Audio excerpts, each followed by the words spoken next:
Narito na ang mga nagbabagang balita sa oras na ito. Ginugunita ngayon ang ika-10 anibersaryo ng makasaysayang 2016 arbitral ruling na pumabor sa Pilipinas laban sa mga iligal na pag-angkin ng China sa West Philippine Sea. Sa Maynila, sabay-sabay na pinatunog ang horns o busina ng mga barko upang iparinig ang nagkakaisa umanong pananaw ng bansa sa soberanya.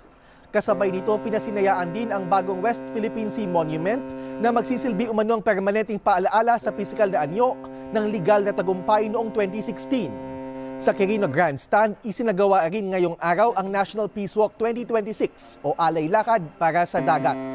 Dinaluhan ito ng mga kinatawan ng pamahalaan, uniformed personnel, civil society groups at iba't ibang sektor.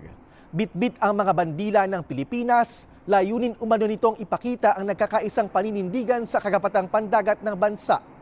Samantala, isang koalisyon naman ng 14 na bansa, kabilang ang Pilipinas, ang nagpalabas ng isang magkasanib na pahayag ngayong araw upang muling pagtibayin na ang 2016 arbitral ruling ay pinal at legally binding.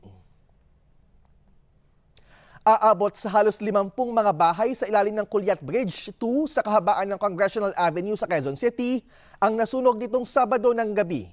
Ayon sa Bureau of Fire Protection, nagsimula ang sunog pasado alas 9 ng gabi. Umabot sa ika-4 na alarma ang sunog kung saan nasa halos 40 fire truck ang rumesponde sa insidente. Tuluyan namang naapula ang sunog pasado alas 11 na ng gabi. Hindi pa matukoy ng mga otoridad ang mismong sanhi ng sunog. Wala namang naitalang nasawi o nasugatan sa insidente, maliban sa isang bumbero na nakaranas ng hirap sa paghinga. Pansamantala ring isinara sa mga motorista ang Culiat Bridge matapos maapektuhan ng sunog. Nagsasagawa na ng assessment ang mga otoridad sa nasabing tulay. At yan ang mga nagbabagang balita sa oras na ito. Ako po si Jervis Manahan. At narito na ang mga balitang dapat abangan mamaya sa TV Patrol Weekend. Ilang tulay, kalsada at flood control project sa mga probinsya winasak ng bagsik ng Habagat. Tatlong magkakapatid patay matapos makuryente sa Quezon City. At Itzy member Cheo pumasa sa Blood Dance Challenge ng Pilip.